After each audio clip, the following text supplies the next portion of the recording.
Hey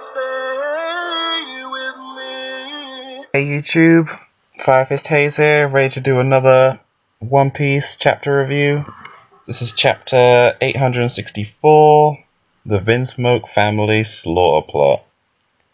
The cover title page is actually pretty cool. We see the boat of Cavendish, has a nice majestic horse at the front, of course, you know, I forget what his horse was called, I think Feudal or something like that. But yeah, this chapter was really good, I really liked it.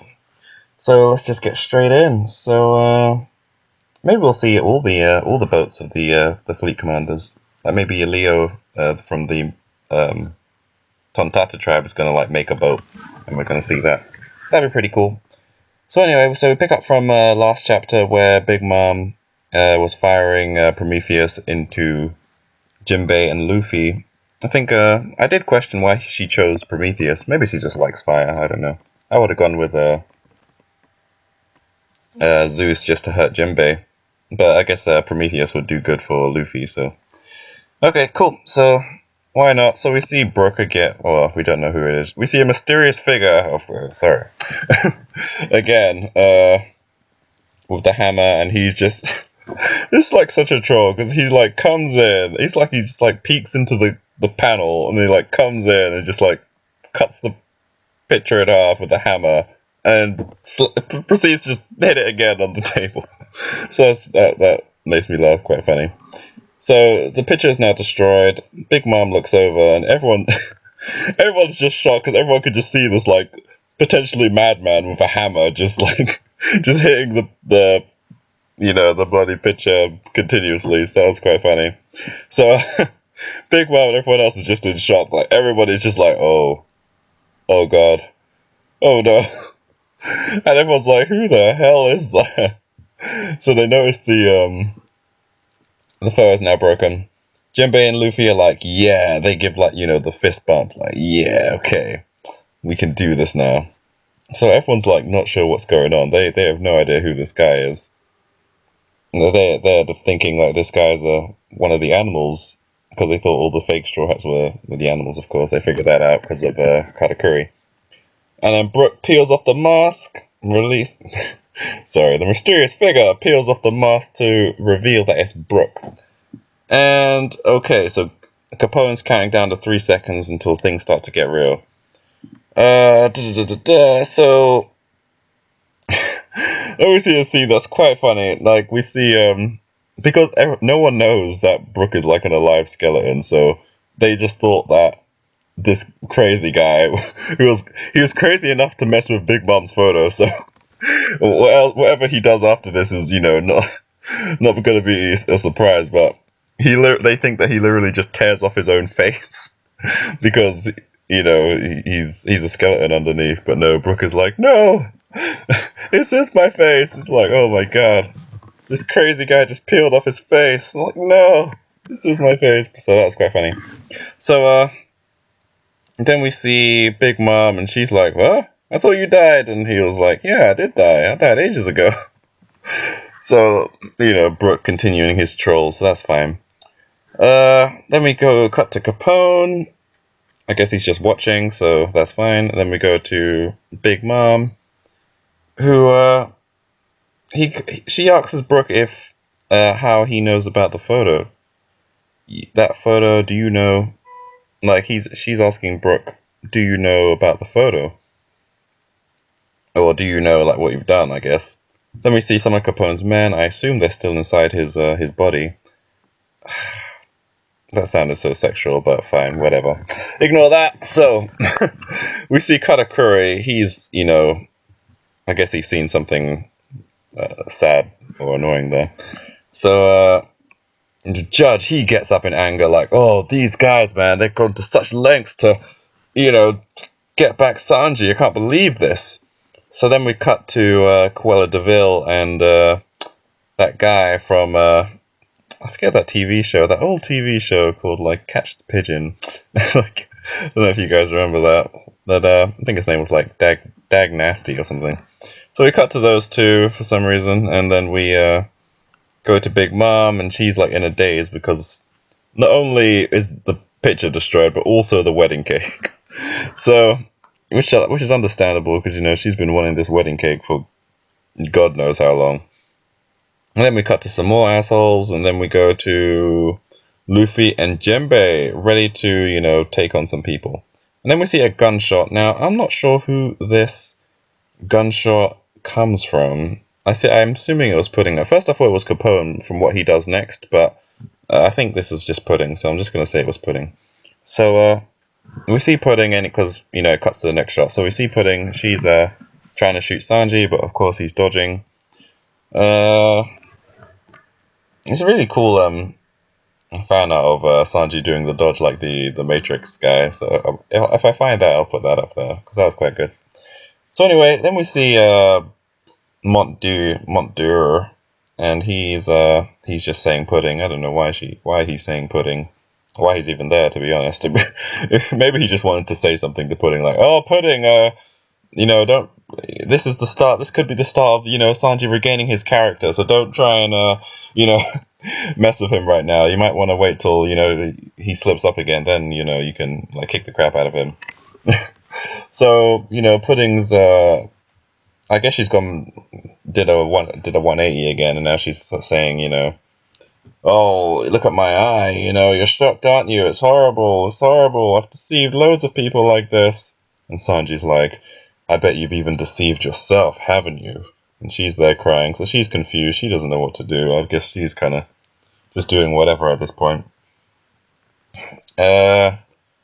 So then we see someone saying, "Move aside, Pudding," and then we see a big explosion. Pudding looks like Pudding just jumped into Sanji's arms right there.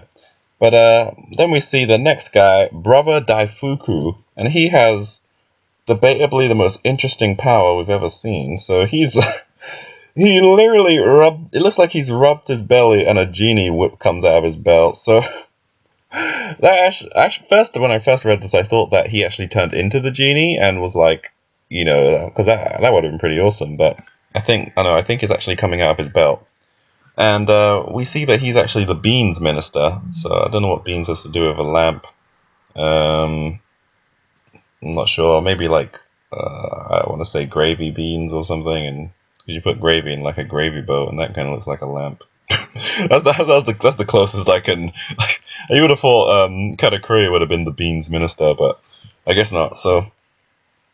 Daifuku basically says, "Shut up, Pudding. You've messed up. Now it's my turn to come in right here." Sanji's worried about Pudding, so we see Sanji. He started to redeem his character now, so he's going to go up against Daifuku, the third son. So this guy's going to be powerful.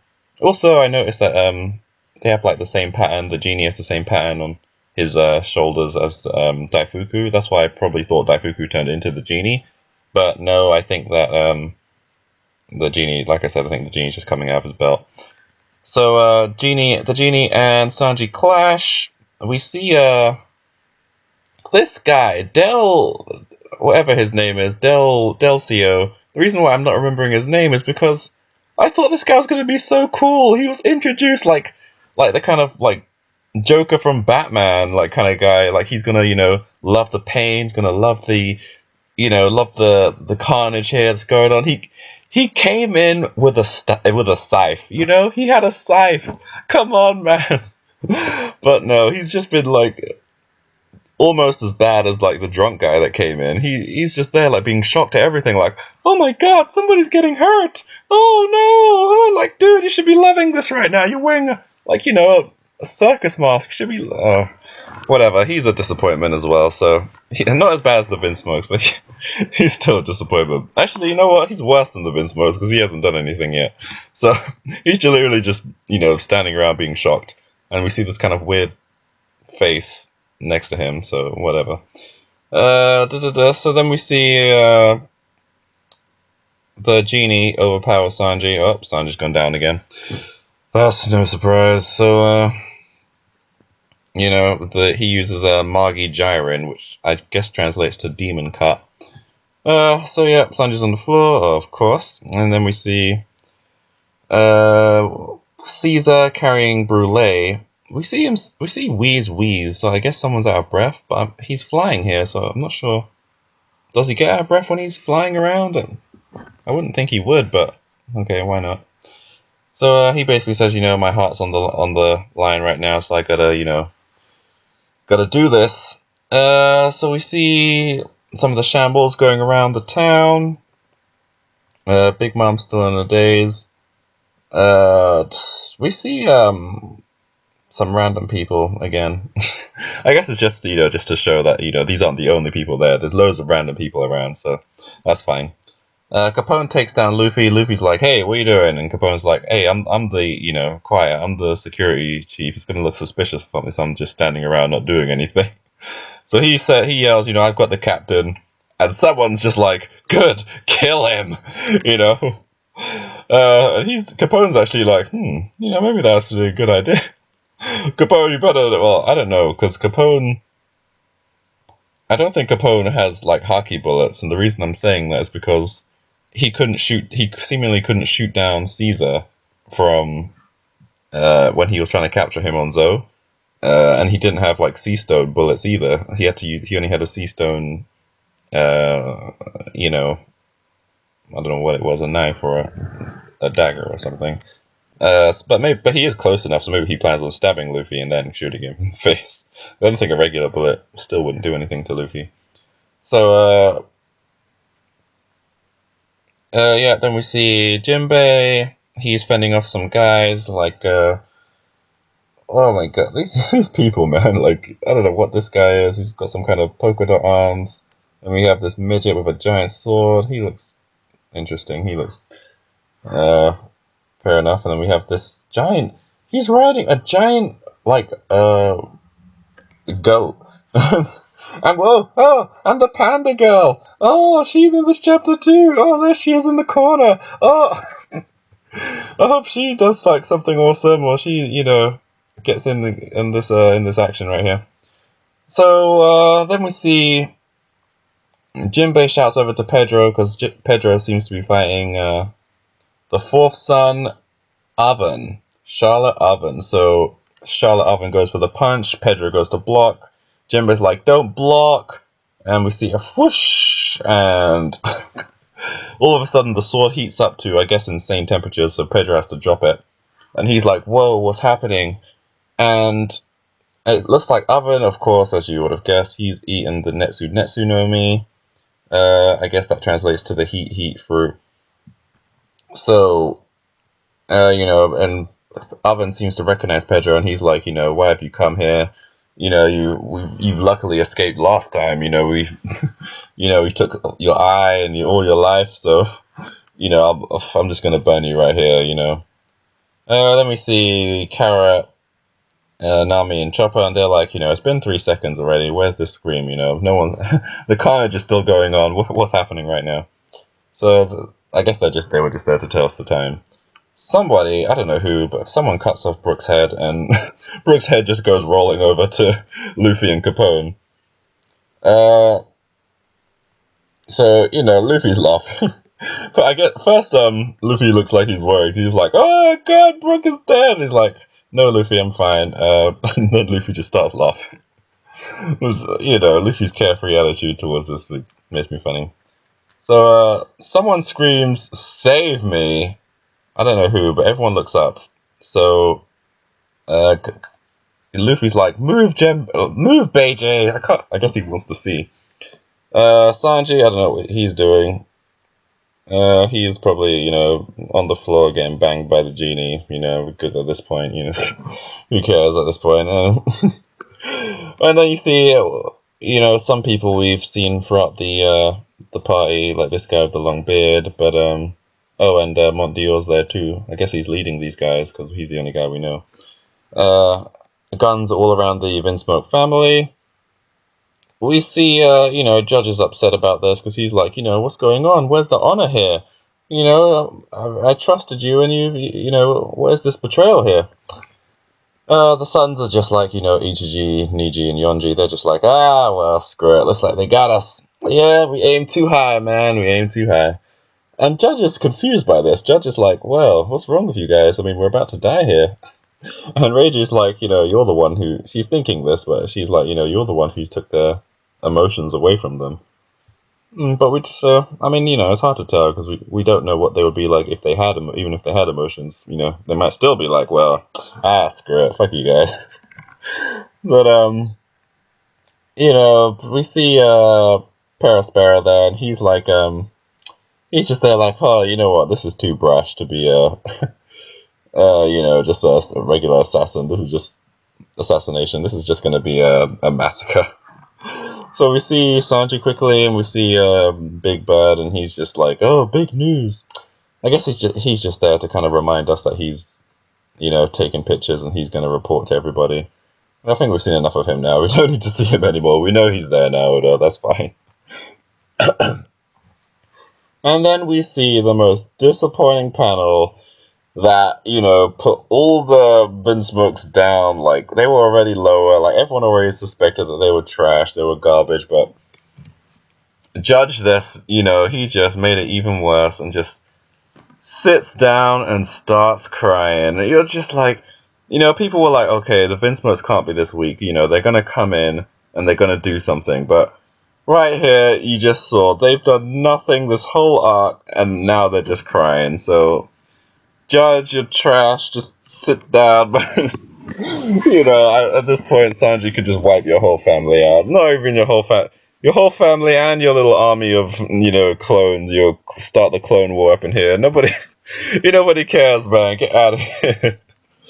Oh man, I even question why Big Mom's even doing this, man. Why can't Big Mom just send Katakuri with like 3 other sons and just be like, screw it, let's just wipe these guys out, because these guys are pathetic, they're weaker than I want to say. I want to put them on the same level as maybe 5 lower vice captains. So I want to say, that guy Maynard who got wiped out in the corner, like got raped in the alley by Bartolomeo. they're about as strong as him. So this 5 of those 5 Maynards, they're nothing. Katakuri would take them all out with one attack. So Big Mom, you're wasting your time with these guys, man. You don't need maybe you need the Clone War for army for like just numbers, but you didn't need to go through all this wedding business. Seriously, just send Katakuri, and that would have been the end of it. So he's crying there, and he's having a speech. I'm not even gonna read it because it was just so pathetic. We see the emperors, the underworld emperors, they're like laughing at him because he's crying, especially the drunk guy. And I was like, you know what? He looks like a scrub too. I bet if he was in this position, he'd be crying too. He wouldn't have like an escape plan or some huge power up ready to show us. He'd be in the same boat crying. So screw that guy. So then we see Big Mom. Judge shouts over to Big Mom saying, say something, Big Mom. I've trusted you and all that nonsense. And Big Mom's still in her days. He's not even listening to him. And Paraspero, leans over and is like, dude, shut the hell up, man. You're lucky we even went through all of this nonsense to get you to, join the crew. Like, take your clones. We could have just sent one of the big boys and just wiped you out. And he says the line similar to in Hunter x Hunter, where I think the Meruem was like, you don't care when, the cow gets slaughtered, so why should we care about you guys? So, that was pretty cool. That was interesting. That was like a good callback to Hunter x Hunter. So, Brooke has the idea that Big Mom doesn't know what to be more angry about, so she's confused. So let's show her the picture again. Which is funny, because Capone was about to say that's not going to work, but then Katakuri, he's walking over immediately right after this, and he's like, oh, okay, good, actually, no, go, that is going to work. Because Katakuri has seen something, we don't know what he's seen, but he's seen something bad, so Capone thinks that means that that's going to work, this plan. So he tells him to go. And then he tells Jinbei and Pedro to back up the Straw Hats. So you would assume Jinbei and Pedro would go find Nami and the others. But instead, from what we see later, they do something else completely, so I'm not sure if that means anything. But so the Allied forces, Capone shouts, "Allied forces equip the invisible Symphonia." And people are like, "What the hell is that?" Which is good because now I know why he gave it a code name. So like this happens, like no, everyone's like, "What the hell is an invisible Symphonia?" you know.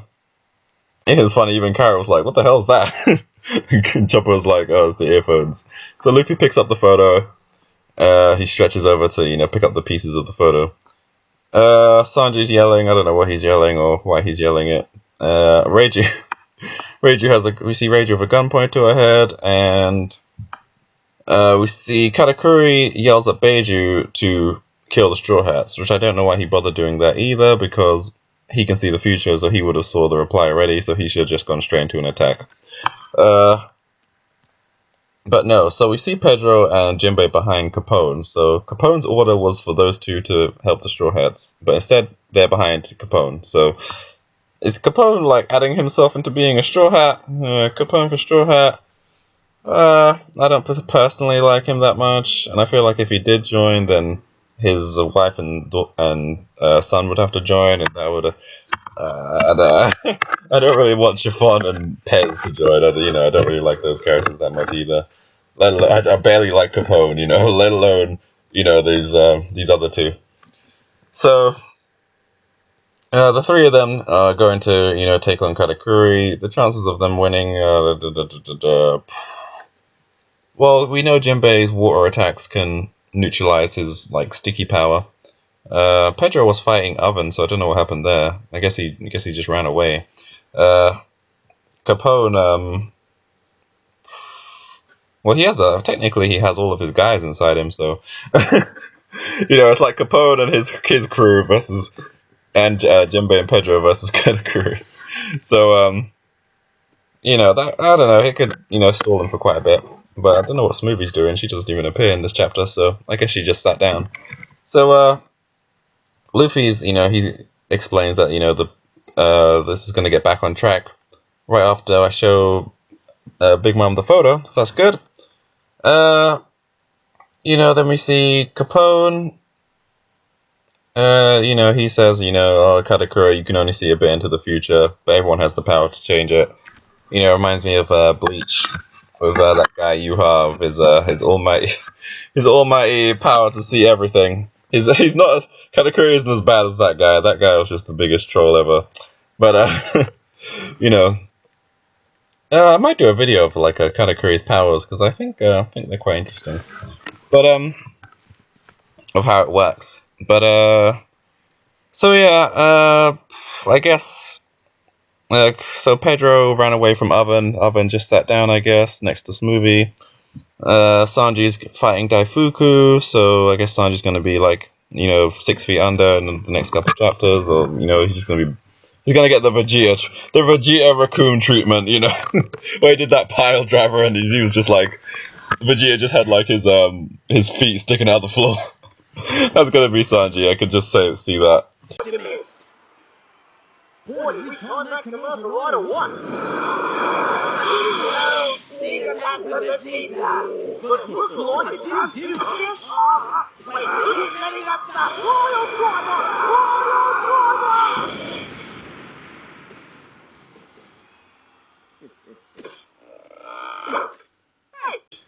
So Luffy's gonna show the photos to Big Mom, and she's gonna let out the scream. I'm not sure if that's gonna happen. If that did happen, I really would have wanted that to just happen all in one chapter. Like Luffy shows Big Mom the photo, and she just lets out the scream, and that's the end. Because I don't want that to because if that's just gonna happen next chapter, I'd really want that to just be out of the way and just have some other plot point that's gonna interfere come in. Be more interesting next chapter. So Judge is there crying, of course, being pathetic. Judge has gone from what did I have him like a 2 out of 10 to a minus 20. He's at this point I'm debating if he's stronger than Usopp, but then oh no. So because at least before it was kind of like Judge's power level, it was okay, we haven't seen everything he can do yet, because people were okay, you could say he during his fight with Sanji he made someone else come in, that made him look weak, already, but you could say, oh, technically he might have had an extra power up we didn't know about, and he could have, if he did use it, he might have seriously hurt Sanji, and he didn't want to do that. But now we just see none of them clearly have any power ups to show us, or any. That's all they have. That's all they can do. So now they, that's it. I thought Ichiji might be something, but at this point he's a scrub too. Yeah, Sanji could, stomp on him with his penis for all I care. And everyone can stomp on Sanji. So these guys are just pathetic, and at this point they can just be wiped out. It was so sad because they were introduced as such cool characters. So I don't know what happened. Okay, so Katakuri is going to take on, Capone and all his guys, Jinbei plus Pedro, Luffy vs Big Mom. Well, Luffy's going to show Big Mom the photo. I guess Brooke's going to wander around without a head for a while. Nami, Carrot, and Chopper are just going to eat some cake. So yeah. I guess they're just waiting for that. I'm not sure what Nami, Carrot, and Chopper are actually planning on doing, actually. I thought they were backing up Sanji. But I guess they saw Daifuku and was just like, fuck that shit, man. I'm out of not even on your best day, Sanji, man. Like, screw that guy. Alright, man. So that was my chapter review. Hope you enjoyed. Alright, that's me. Okay, everyone. Thank you for watching my video. Like, comment, subscribe, all that good stuff. Maybe check out some other videos I've made. I do quite a lot of things on here. Top 10s, anime reviews, theory, One Piece reviews, just a amalgamation of everything. So, check it out if you have the time.